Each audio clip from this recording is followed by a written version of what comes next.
Hi everyone, good day. Welcome to another test drill on the subject crop science. Let's start with question number 1. All of the following are the benefits of organic farming except one.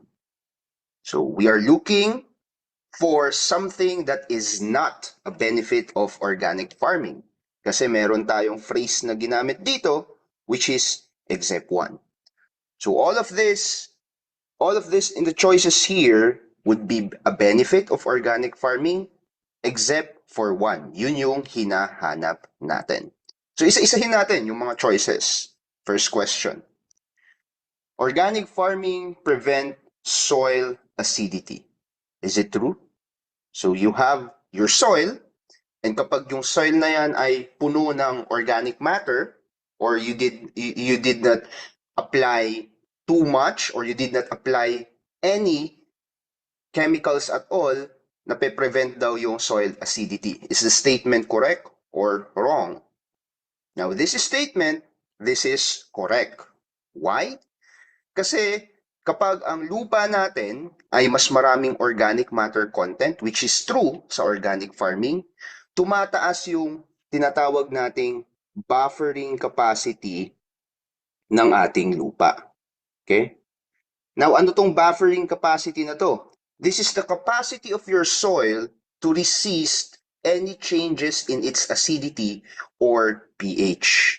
So that means, mas nagiging resistant siya, kumbaga, sa pagbaba ng kanyang pH that would cause acidity sa soil. So because of that, dahil may mas marami siyang organic matter content, nakokontrol ngayon, na-neutralize and nare-regulate yung tamang pH ng iyong lupa. So this is correct. This is correct, but in relation to our question, this is not what we are looking for. How about this? It sustains nitrogen self-sufficiency.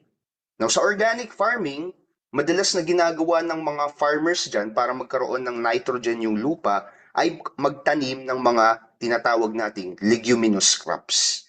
Now, these leguminous crops, they have a special ability to actually produce or the right term there is to fix nitrogen doon sa lupa. Now, through the help of some bacteria, mas dumadami yung nitrogen sa lupa kapag nagtanim tayo ng leguminous crops. Now, if these leguminous crops die, what happens is the nitrogen available will remain in your land. So that if that happens, it will now sustain nitrogen para sa next na mga halaman na itatanim mo sa lupang yon. Now, at the same time, most practice ng mga farmers, once na magtanim sila ng leguminous crops, igini-green manure nila yung crop na yan sa lupa. And that act of green manuring those legumes to the soil will increase now the presence of nitrogen available for the next crop that you will plant in that soil. So therefore, organic farming will, yes, it will sustain nitrogen, it will give more nitrogen sa yung lupa. So this is a correct statement, but in relation to our question, this is not what we are looking for. How about this? Sabi niya dito, organic farming will improve the soil capacity to store and exchange nutrient. Now imagine your soil na mas mayaman sa organic matter because you are practicing organic farming. What happens to the capacity of your soil to hold nutrients? So kapag mas marami yung organic matter sa ating lupa because we are practicing organic farming, kapag mas marami ang organic matter, tumataas rin po yung ating cation exchange capacity. Or in simpler terms, yung capacity ng ating lupa to hold various macro and micronutrients and at the same time to make it available to the roots. Yun yung CEC natin. So habang tumataas yung CEC natin, kumbaga, Kumbaga, isipin nyo na lang yung ating lupa, may mga containers yan. So kapag mas mayaman yan sa organic matter, yung container na yon, yung CEC na yon, lumuluwang.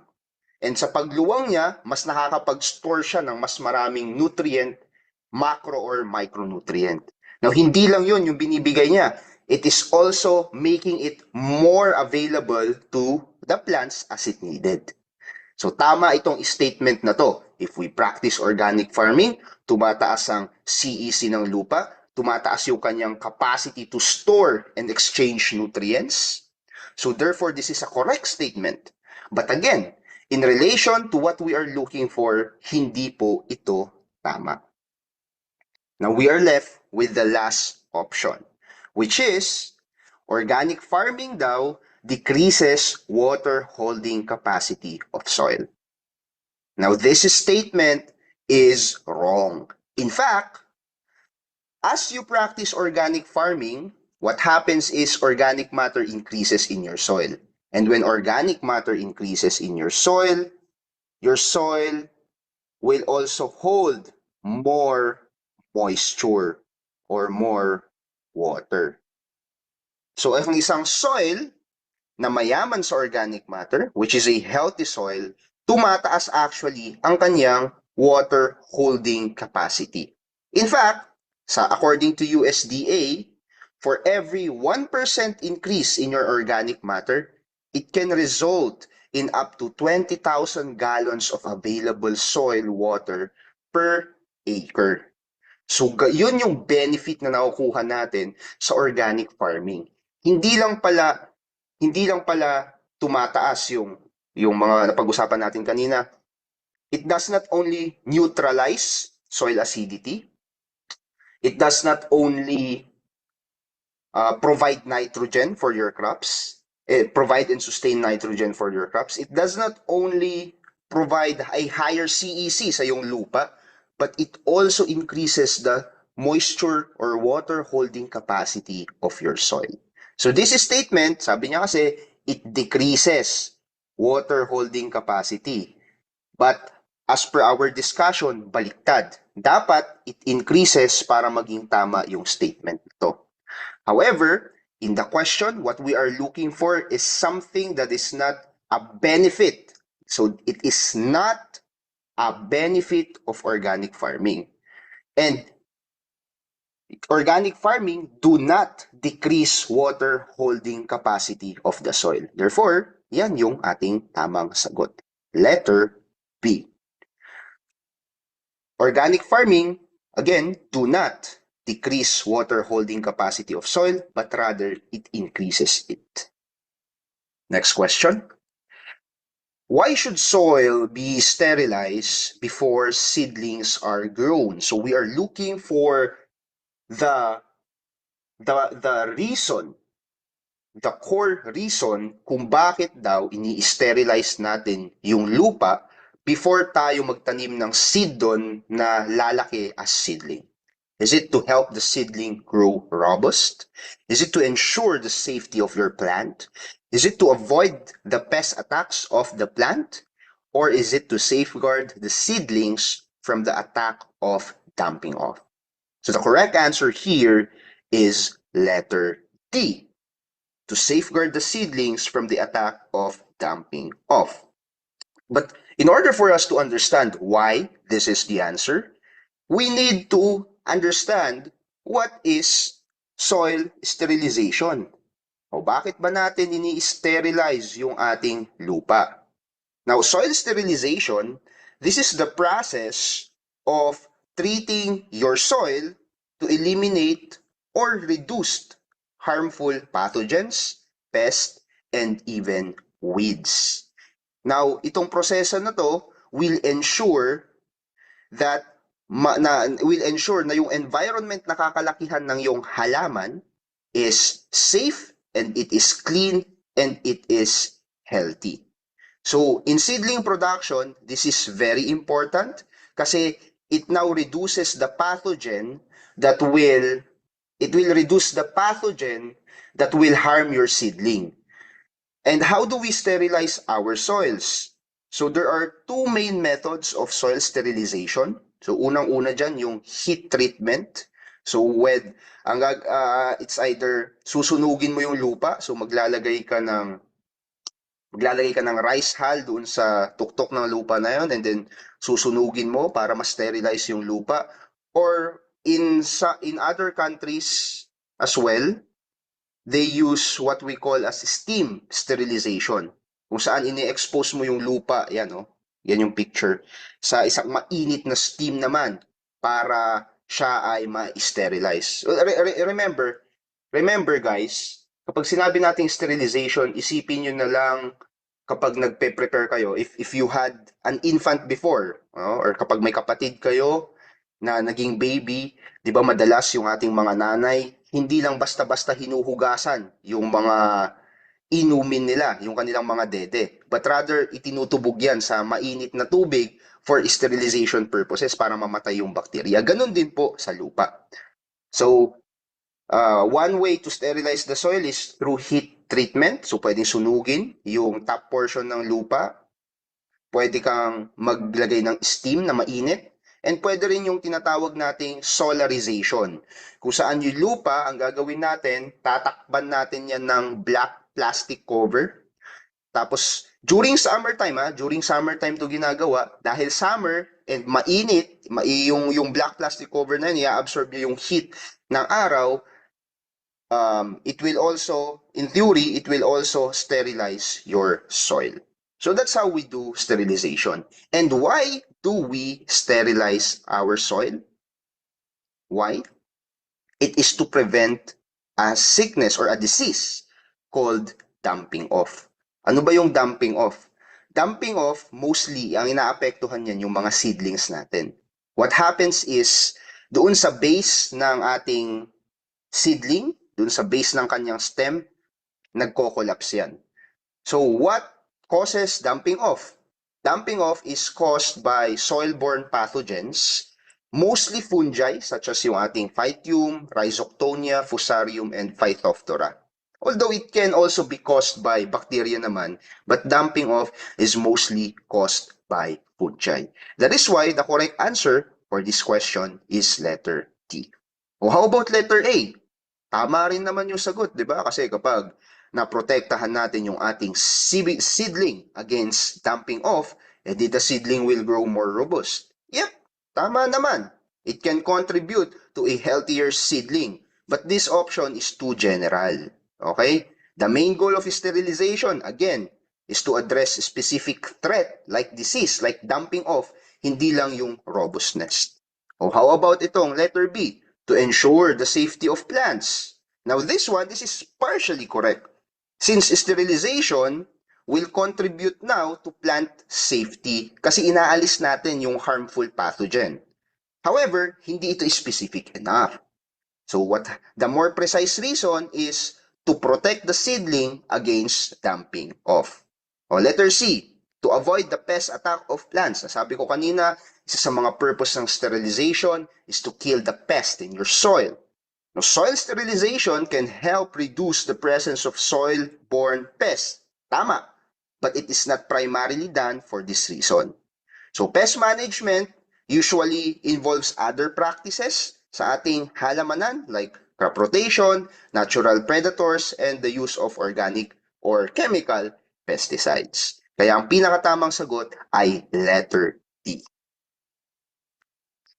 Well, this question pertains now to the different ways of growing rice seedlings. So sabi niya dito, which method of raising rice seedlings is used to purposely shorten the seed bedding period? Do we call that the seed box method? Do we call that the DAPOG method, the dry bed method, or the wet bed method? So itong method daw of raising rice seedling will reduce yung seed bedding period natin or yung period kung saan ready na yung ating rice seedling na mai-transplant sa rice field. So ano kayang tawag sa method na yon? The correct answer here is DAPOG method. But in order for us to understand why DAPOG method is the correct answer, isa-isahin natin yung mga seedling, rice seedling, isa-isahin natin yung mga different methods na nandito, like seed box, dry bed, wet bed, and dapog.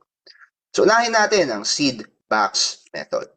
So, seed box method, ito ay isang method of sowing rice seeds in shallow boxes or trays filled with soil and moisture. For example, yan. So, ilalagay natin sa seed box. Diyan po natin palalaguin yung ating rice seedling.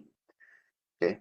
Now, the seedlings here, they are nurtured in very, very controlled environment until they actually reach a suitable age para ma-transplant na siya doon sa main field. So the advantage of seed box method is the fact na controlled yung ating environment. So kung mapapansin natin, controlled yung parang nasa loob siya ng greenhouse kung saan mas kaya nating kontrolin yung temperature, mas kaya nating kontrolin yung air na nagfo-flow, so hindi siya ganun magkakasakit, right? So it is protected, kumbaga. Kumbaga, this kind of method will protect your seedling from any harsh conditions. However, the problem here is that, unang-una, this does not shorten yung bedding period. Ang bedding period or ang seedling period ng rice is actually around 2 to 4 weeks. So, depende yan, sa variety ng rice or sa pagpapalaki. So, that would be around 2 to 4 weeks. So, after 2 to 4 weeks, pwede na siyang i-transplant sa field. So, it does not shorten yung seedling period niya.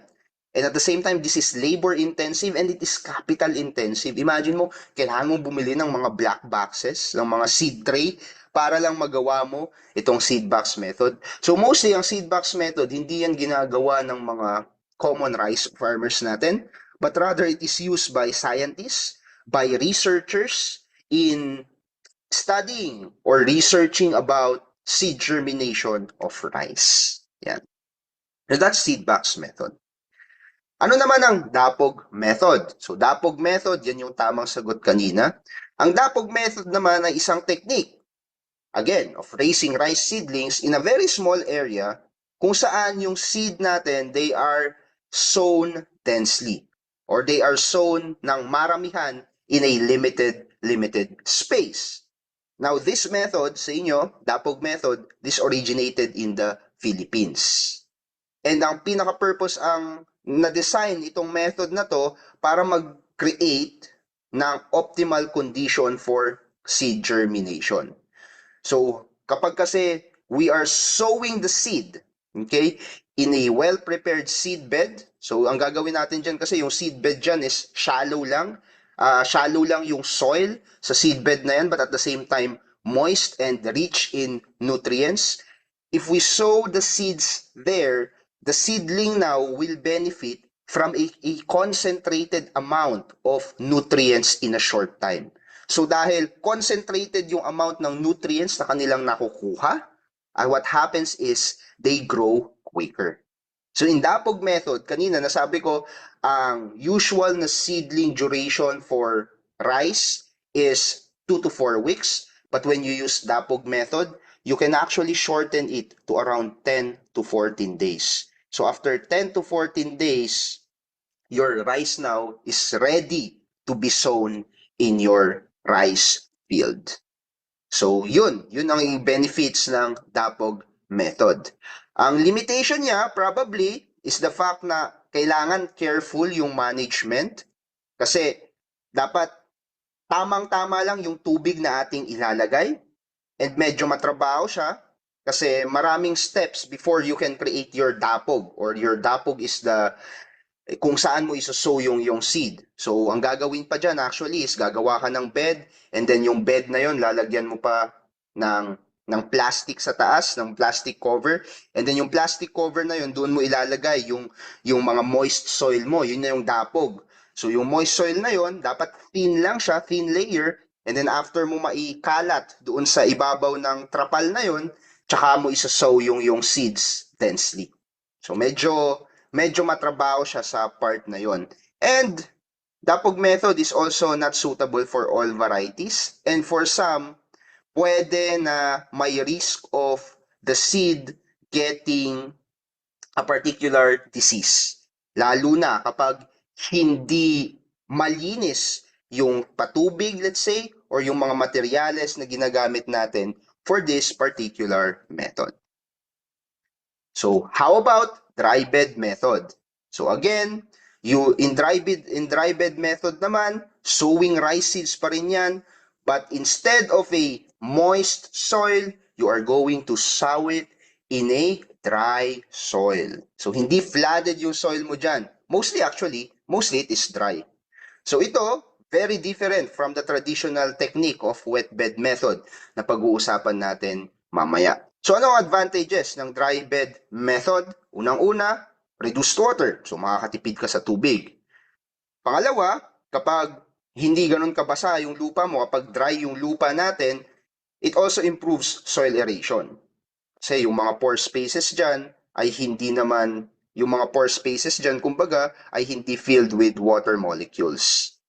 It can also reduce disease pressure for some, and for areas kung saan hindi ganun karami yung tubig, this is a very adaptable way to sow or to raise your rice seedlings. The problem with dry bed method is the fact na hindi niya shorten yung seedling duration growth. And at the same time, dahil walang tubig, minsan nagkakaproblema sa germination ng ating mga rice. So that's the dry bed method. The last one would be wet bed method, wherein the seeds are sown and they are grown in a flooded area. And this area is consistently kept wet, or consistent dapat yung water dyan, hindi dapat siya nadadry. So yun yung pagkakaiba ng wet bed sa dry bed. Okay? Ano naman ang pagkakaiba ng wet bed method sa dapog method? Sa wet bed method, medyo submerge yung tubig. Kumbaga, mas marami yung tubig na ginagamit natin sa wet bed method, whereas sa dapog method, moist yung lupa, like very moist. Parang, kumbaga, para siyang putik sa dapog method. Sa wet bed method, talagang yung tubig dyan, isasubmerge natin dyan yung ating mga seedlings. So the advantage of wet bed method is that it may be more favorable in terms of its germination. So around 2 to 4 weeks pa rin. So mas mabilis pa rin yung ating dapog method dyan. So 2 to 4 weeks, after 2 to 4 weeks, pwede na siyang i-transplant sa field. Maaari rin na mas healthy yung seedlings in terms of its root development and nutrient availability kasi very abundant yung tubig niya. And culturally speaking, ito yung pinaka ginagawa talaga ng ating mga farmers. However, ang pinaka-limitation din ng wet bed method is the fact na kapag madumi yung tubig naman na ipinandilig mo, it can cause disease pressure. So it would attract pests, it would attract diseases. It is labor-intensive in a way na kailangan mong i-monitor and i-manage yung water levels. Yun yung isa sa mga problem ng wet bed method. And of course, it is very much dependent on water supply. So paano kapag nawalan ka ng tubig? Your rice seedlings now might suffer. So for this particular question, again, if you are asked what rice seedling method is used to shorten yung seedling duration, the correct answer is dapog method. It can reduce yung bedding period for up to 10 to 14 days instead of 2 to 4 weeks. Next question. Zygote is a fertilized what? Blank. So is it a fertilized sperm cell? Is it a fertilized egg cell? Is it a fertilized endosperm or a fertilized pollen? So alam naman na natin ang sagot dyan.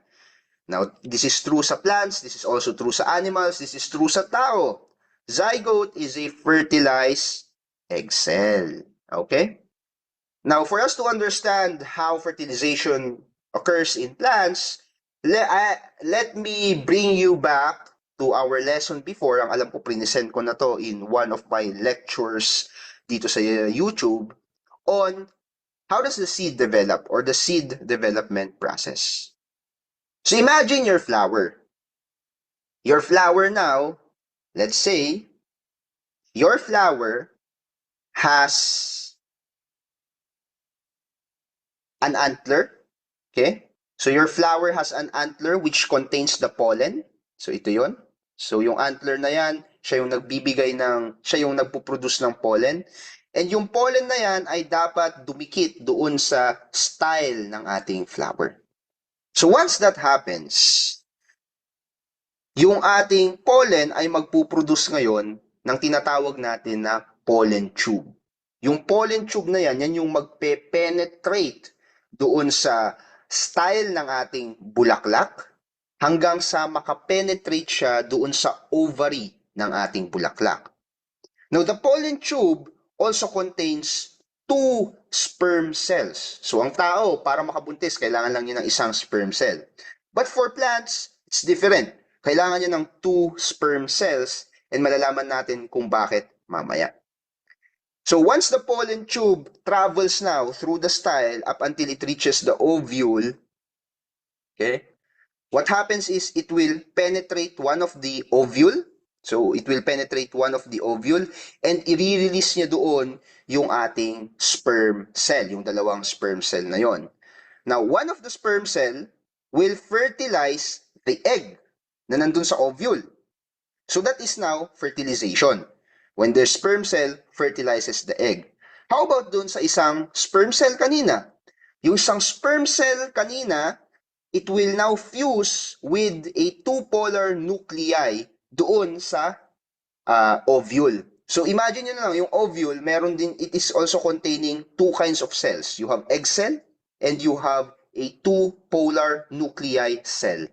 So the egg cell will be fertilized by your sperm cell and that will now form your zygote or your and then your embryo. And then after that, the other sperm cell naman will fertilize the other cell inside the ovule, which is a 2-polar nuclei. And ano naman yung pinoproduce ng 2-polar nuclei na yon? It will now produce a structure, a nutrient structure, which we call as the endosperm. Okay, so endosperm. So yung embryo, dyan nanggaling yung fertilization ng sperm cell and egg cell. And then yung fusion naman ng sperm cell and 2-polar nuclei will now create the endosperm. And ano yung endosperm? Yung endosperm na yan yung nagpo-provide ng nutrient sa ating seed. Okay? And then, that seed will now be covered by your seed coat and it will be covered by the ovary as a form of a fruit. So, ibig sabihin yan, kapag itinanim mo itong seed na ito, yung seed kasi, wala pa siyang dahon, so it cannot produce its own food. So, magdedepende yung ating seed doon sa kanyang nutrient storage, which is the endosperm. Yun yung purpose ng fusion of the sperm cell and the 2-polar nuclei. It will create the endosperm and the endosperm will in turn provide the initial nutrient for the embryo to grow kapag siya ay naitanim. Okay? So yan yung proseso ng seed development sa ating halaman. Last question, easy question. How often coconuts are harvested in a year? 6 times a year, 7 times a year, 8 times a year, or 10 times a year? The correct answer here is coconuts are often harvested 8 times a year. So this is due to the fact that yung coconut natin, it can produce fruit throughout the year. And harvesting is oftentimes based on the maturity of the coconut. Now, coconut palms, they start to bear fruit after 6 to 7 years of age. So kapag nagtanim ka ng coconut, after 6 to 7 years, mag-i-start na yan na mag-produce ng fruit, yung ating coconut. Okay? And then it would actually have peak production at around 15 to 30 years. 30 years old. So peak production ng coconut yan, 15 to 30 years old. And on average, nagpuproduce ang isang coconut natin ng around 30 to 75 coconuts per year. Depende sa variety and sa growing conditions. So that's it.